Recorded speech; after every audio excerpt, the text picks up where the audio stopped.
everyone, it's Heather Boersma here with my second video blog, and today's video blog is entitled God is Not Afraid of Your Questions.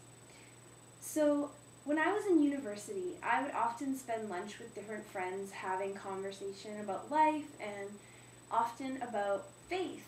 And not all of these friends were believers, but on one particular day I had lunch with a friend who we will call Mark. And Mark had many questions about God in particular, about good and evil, about heaven and hell. And he knew that I was a person of faith, and so he'd often talk to me about some of these questions and some of the things that were going on in his head. And he seemed to feel a lot of shame for having these questions. And he seemed to think that somehow it made him a bad Christian or a bad person to question God. And I really felt in my spirit, like the Holy Spirit spoke to me and told me to tell him, I'm not afraid of your questions. And when I spoke that to him, it was as though some sort of weight was lifted off his shoulders, because he was feeling so bad about having these questions.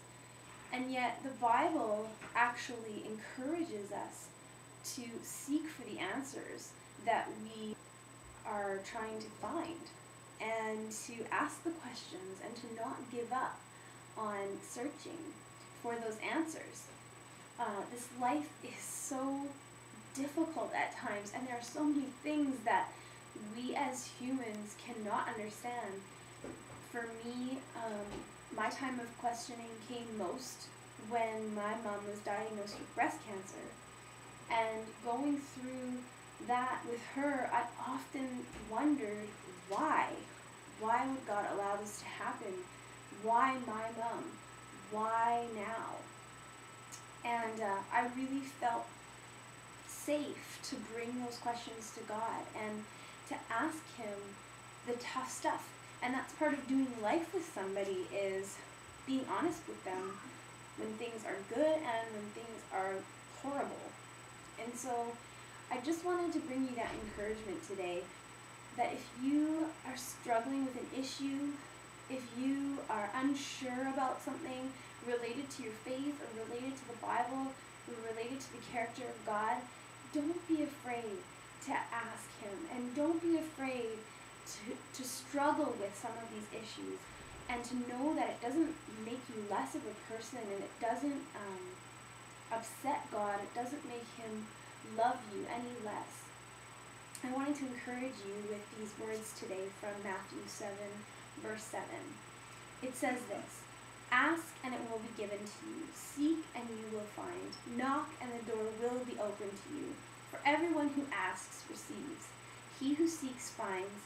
And to him who knocks, the door will be open." So my encouragement to you is to not give up seeking for the answers that you're trying to find. I think the worst thing would be if you would stop asking the questions and if you would stop seeking the truth. But if you are willing to search for it, God is promising you that you will find the answers that you're looking for. And if you keep knocking at that door, eventually it will be open. So I hope you find encouragement in this today, and I just want to leave you with that thought, that God is not afraid of your questions. Have a great week, and we'll talk